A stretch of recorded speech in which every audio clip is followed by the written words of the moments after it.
En el año 1200 a.C., en las sombras de los pilares gigantescos de Karnak, una niña de 9 años llamada Nefertari sentía el frío de la navaja de bronce raspando su cuero cabelludo.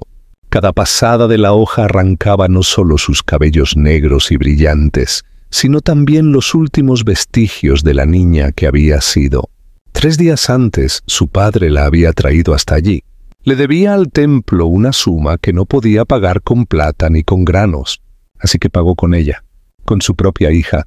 Nefertari no comprendía lo que estaba sucediendo. Su padre solo le había dicho que estaba recibiendo un honor extraordinario, que serviría a los dioses y que debía estar agradecida. Pero mientras la navaja continuaba su trabajo metódico, transformándola en algo irreconocible, las lágrimas comenzaron a correr. Fue entonces cuando la mano de la sacerdotisa golpeó su rostro con fuerza brutal. El chasquido resonó por las paredes de piedra. «Siervas del dios no lloran», siseó la mujer con frialdad cortante. «Ya no tienes más lágrimas, ya no tienes más nombre. Perteneces a Amón ahora, y Amón no acepta debilidad». Aquel momento marcó el inicio de una existencia que duraría 43 años. 43 años de confinamiento absoluto, de control sistemático, de explotación disfrazada de devoción sagrada. Nefertari jamás dejaría los terrenos del templo. Nunca se casaría por elección propia. Nunca poseería nada. Nunca tomaría una sola decisión sobre su cuerpo o su futuro. Pero aquí está la verdad que intentaron enterrar bajo jeroglíficos dorados y paredes magníficamente decoradas. Nefertari no estaba sola. Era una entre miles de niñas y mujeres cuyas vidas fueron consumidas por un sistema que las llamaba esposas del dios, siervas sagradas, las puras, nombres hermosos que enmascaraban una realidad devastadora.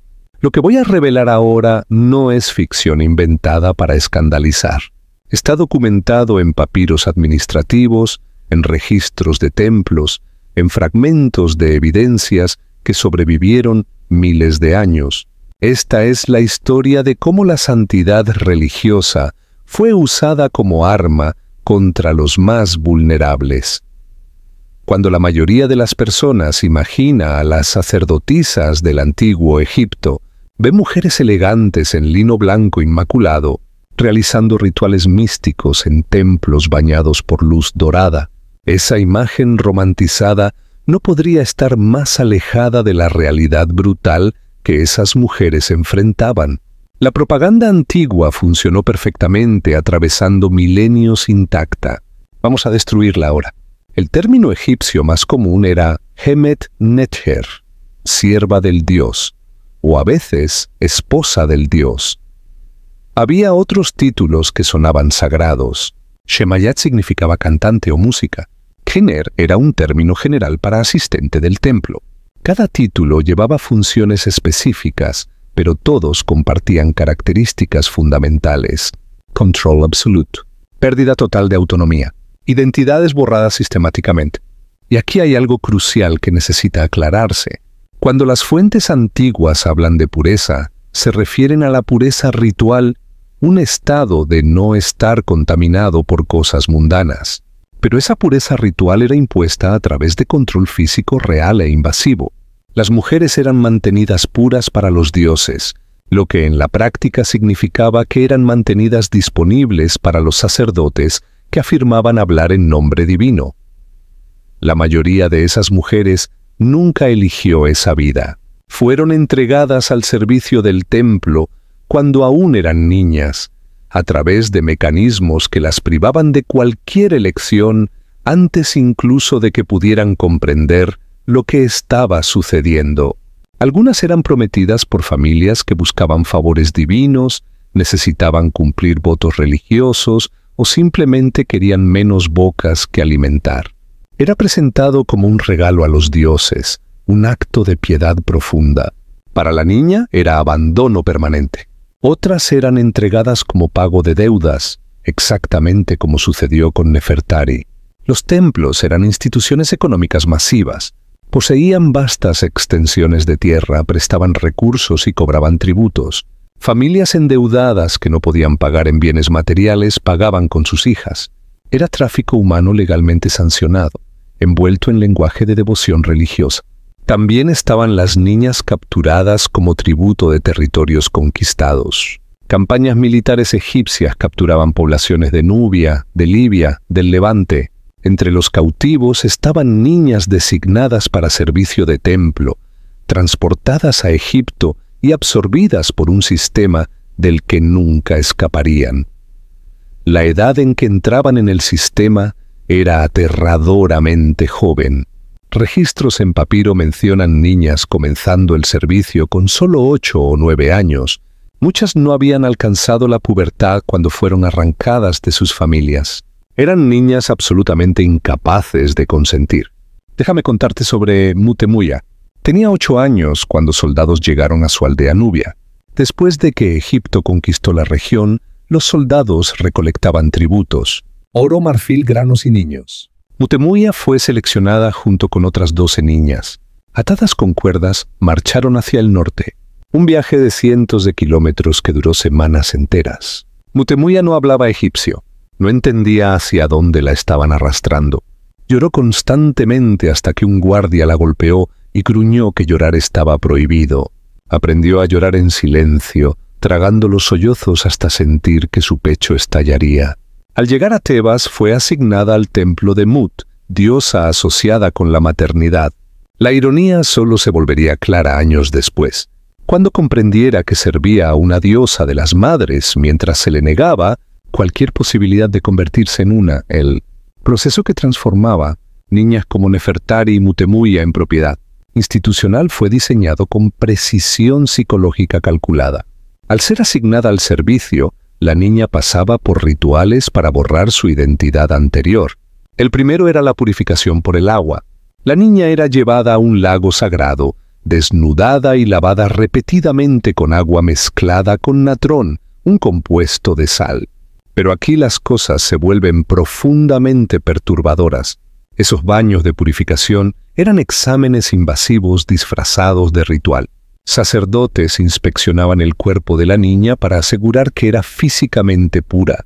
Niñas jóvenes eran tocadas y examinadas por hombres extraños mientras se les decía que era deber sagrado, que cualquier resistencia irritaría a los dioses. Durante su baño de purificación, Nefertari fue llevada a una piscina de piedra donde 3 sacerdotes y 2 mujeres mayores la esperaban. Cuando dudó en quitarse la ropa, una de las mujeres arrancó sus vestiduras por la fuerza. El agua estaba helada. Uno de los sacerdotes entró en la piscina con ella. Ordenó que se quedara quieta y comenzó a tocar su cuerpo de maneras que la llenaron de profundo desconcierto. Cuando se encogió instintivamente, él agarró su brazo con fuerza dolorosa y dijo que los dioses estaban observando, probando su valor.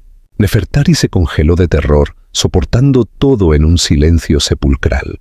Esa violación inicial, presentada como necesidad religiosa, estableció patrones de control y normalizó la idea de que sus cuerpos ya no les pertenecían.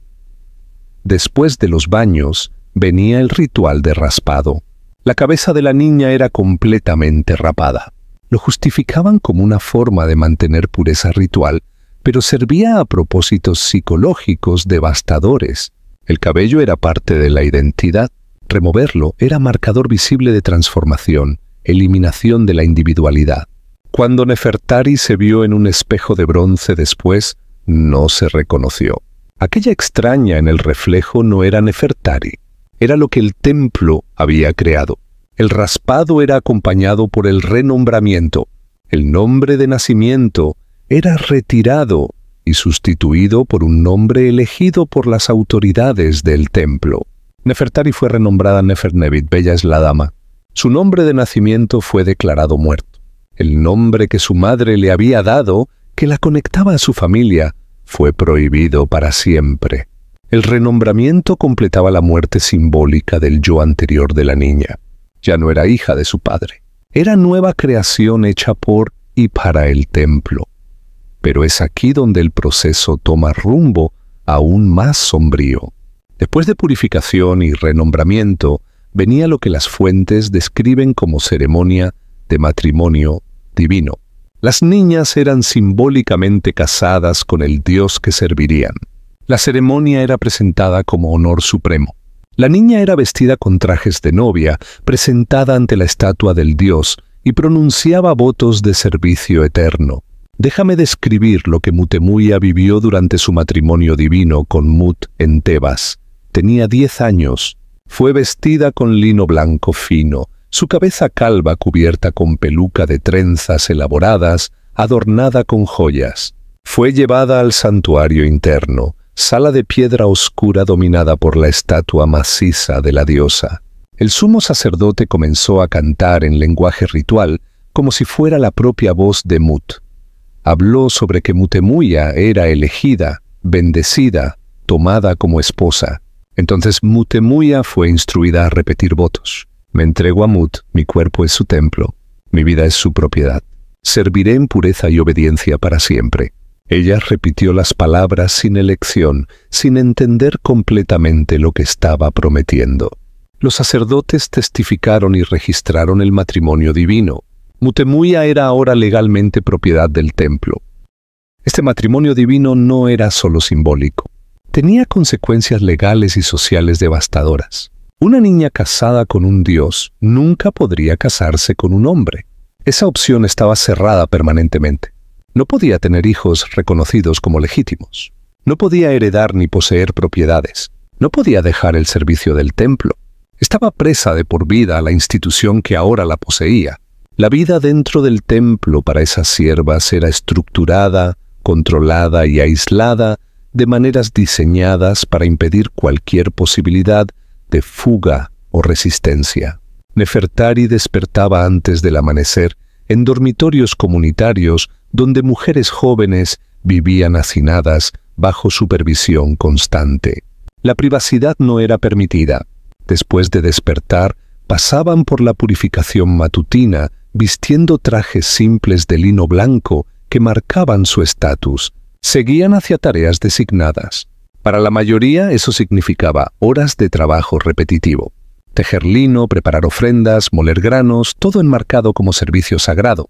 Pero lo que hacía todo insoportable era el silencio impuesto. Debían trabajar en silencio absoluto, hablar solo cuando se les solicitaba. Conversación innecesaria era castigada severamente.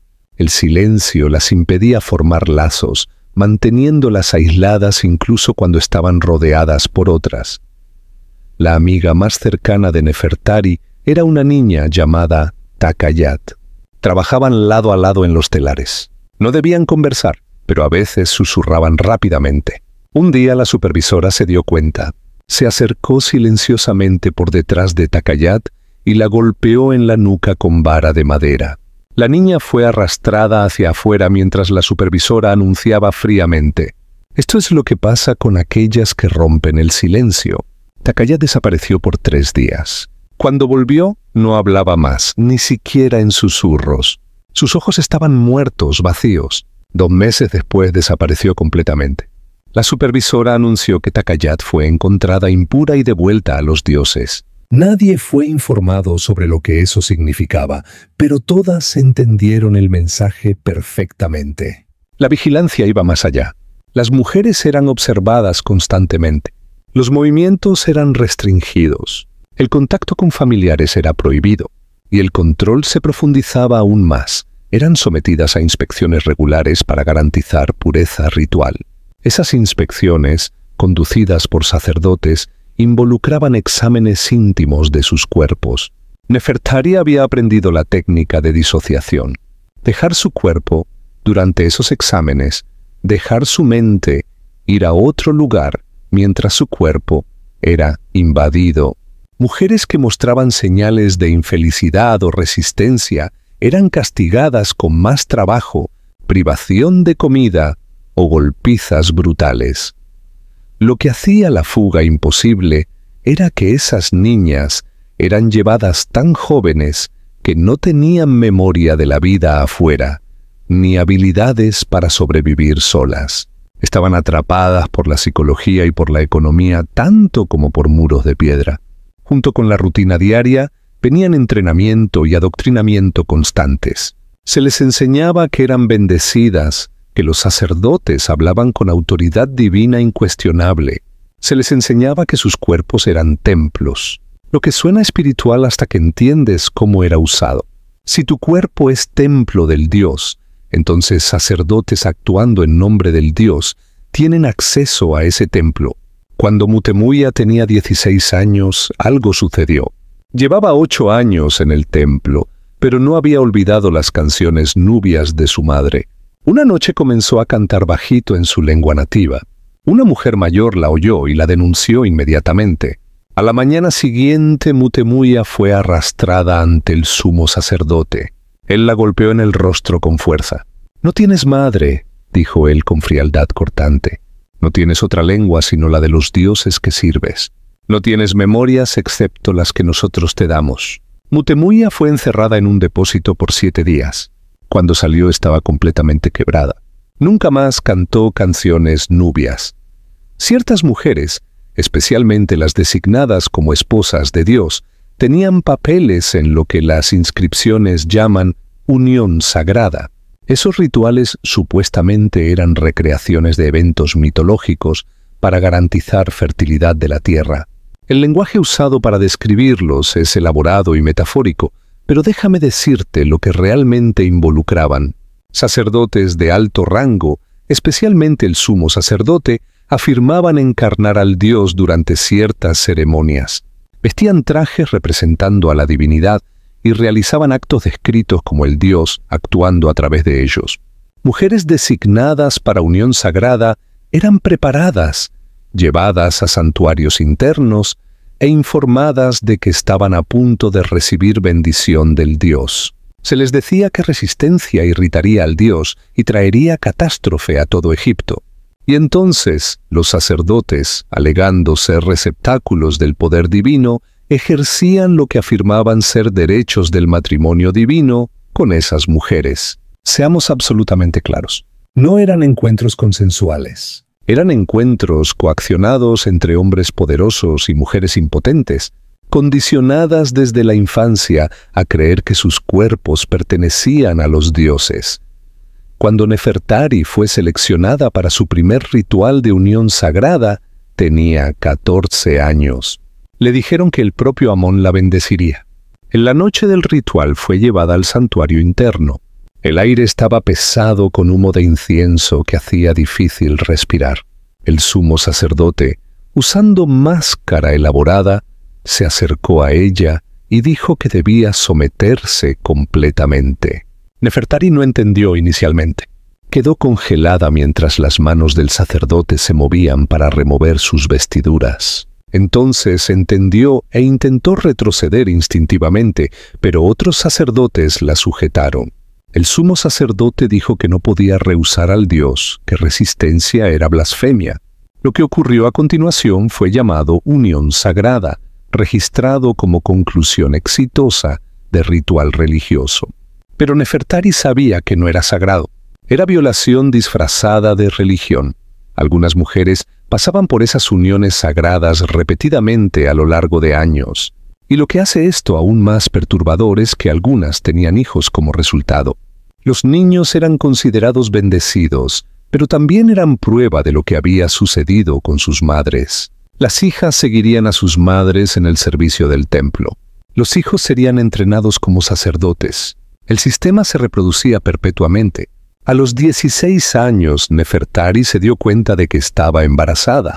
Fue transferida a alojamientos donde vivían otras mujeres embarazadas, todas víctimas del mismo sistema. Una mujer mayor le dijo a Nefertari con voz cansada: «El niño será quitado de ti después del destete. Si es niña, se convertirá en sierva del templo como nosotras. Si es niño, será criado por los sacerdotes. No tendrás elección». Nefertari dio a luz una hija. Durante 3 años pudo cuidar del niño. Luego la niña fue llevada para comenzar su entrenamiento. Nefertari volvió a sus tareas, viendo a la hija ocasionalmente en los pasillos del templo, pero prohibida de reconocer su parentesco. Observó a su hija crecer a la distancia, siendo quebrada y entrenada exactamente como ella misma lo había sido. Esa fue la crueldad más devastadora de todas. Las mujeres que resistían enfrentaban castigos diseñados para aterrorizar no solo al individuo, sino a todas las demás que lo presenciaban. Algunas enfrentaban lo que las fuentes llaman dedicación al desierto. La mujer era llevada fuera de los terrenos del templo y abandonada en el desierto sin agua, sin comida. La realidad práctica era muerte por exposición, lenta y agonizante. Una mujer llamada Renut-Nacht se levantó durante comida del mediodía y gritó: «Esto no es sagrado, estos hombres no son dioses, somos prisioneras». El salón quedó en silencio absoluto y tenso. Renut-Nacht fue arrastrada hacia afuera. Las mujeres del templo fueron forzadas a observar mientras era llevada al desierto y abandonada. Al día siguiente fueron obligadas a ver su cuerpo ya siendo consumido por animales del desierto. El sumo sacerdote dijo con voz calma y fría: «Esto es lo que pasa con las impuras». Pero la memoria de Renut-Nacht también se convirtió en tipo diferente de lección. La resistencia tenía que ser sutil, invisible. Existía en los significados ocultos de las canciones que las mujeres cantaban, en las miradas intercambiadas cuando los sacerdotes hablaban, en pequeños actos de desafío como errores deliberados en el tejido que formaban palabras. Yo resisto. La mayoría de las mujeres del templo moría dentro de los recintos, pasando vidas enteras en servicio forzado. Cuando morían eran enterradas en fosas comunes sin marcación, sin monumentos, sin reconocimiento. Cuando Nefertari murió a los 52 años, su cuerpo fue colocado en fosa común con otras 3 mujeres. No hubo ataúd ni ceremonia fúnebre. Su hija Nefura, ahora mujer adulta, no tuvo permiso para lamentar. La orden era olvidar que Nefertari existió. Pero notablemente algunas de esas mujeres intentaron resistir ese borrado final. En rincones escondidos esculpieron breves mensajes en la piedra. Nací libre, ellos me quitaron eso. Recuerden que éramos personas. Mi nombre era Mutemuya antes de que lo cambiaran. Mutemuya, la niña nubia, esculpió su mensaje final 2 días antes de morir. En rincón oscuro arañó en la pared con piedra afilada. Vine de más allá de la primera catarata. El nombre de mi madre era Manitori. Recuerdo su voz. Nunca olvidé quién era antes de que me llevaran. Esta vida no fue mi elección. Si alguien encuentra esto, sepa que existí, sepa que recordé. Su mensaje permaneció allí por miles de años, un susurro desde la oscuridad diciendo: existí, importé, recuérdenme. Esto es lo que los templos del Egipto antiguo intentaron esconder detrás de jeroglíficos dorados y paredes magníficamente decoradas. Miles de mujeres llevadas cuando eran niñas, explotadas por décadas, borradas en la muerte como si nunca hubieran existido. Hoy turistas visitan esos templos admirando su gloria arquitectónica, su grandeza preservada a través de los siglos. Casi nadie cuenta la historia de las mujeres del templo, de las niñas que fueron llevadas y nunca regresaron. Pero ahora sabes la verdad. Ahora puedes ver esos monumentos de forma diferente. Ellas eran Nefertari, Mutemuya y miles de otras cuyos nombres nunca sabremos. Eran personas reales que sufrieron explotación inimaginable y aún así encontraron maneras de resistir, de recordar, de dejar mensajes para el futuro. Merecen ser recordadas no como siervas de los dioses, sino como seres humanos que soportaron lo impensable. Los templos aún están en pie, las piedras aún guardan secretos, y ahora tú también recordarás.